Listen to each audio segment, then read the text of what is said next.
পাৰিব আপুনি আহা কিমান মিনিট হৈছে 15 মিনিট হৈছে এটলিষ্ট আপুনি এটা ৰাতি ইয়াতে মনিটৰিংখিনি হওক তাৰপিছত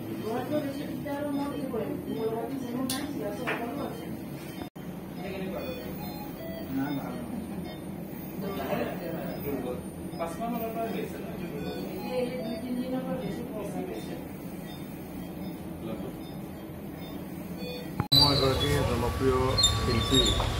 জ্যেষ্ঠ শিল্পী অৰুণ দাস ডাঙৰীয়া 2-4 দিনৰ আগৰে পৰা কিছু অসুস্থতাৰ আমি বাতৰি পাই আহিছিলোঁ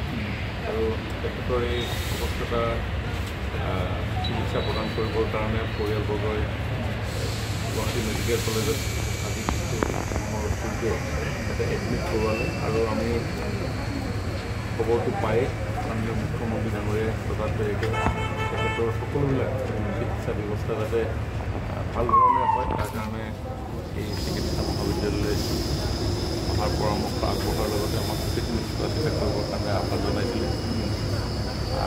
তেখেতক এতিয়া চিকিৎসকৰ তৰফৰ পৰা যিখিনি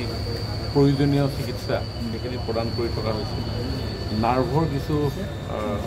সমস্যা তেখেত ভুগি আছে বাঁহাতৰ ভৰিটোৰ কাৰণে অলপমান দিগদাৰ কৰিছে তাৰ কাৰণে অলপ ইভালুৱেশ্যনৰ প্ৰয়োজন বিশেষজ্ঞ চিকিৎসকসকলে ইভালুৱেট কৰিব আমাৰ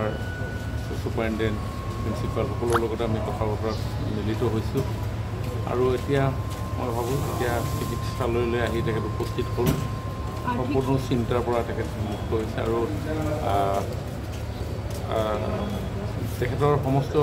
চিকিৎসা ব্যয় আমাৰ চৰকাৰৰ ফালৰ পৰা আমি বহন কৰিম আৰু মুখ্যমন্ত্ৰী ডাঙৰীয়াৰ সাহায্য পুঁজিৰ পৰা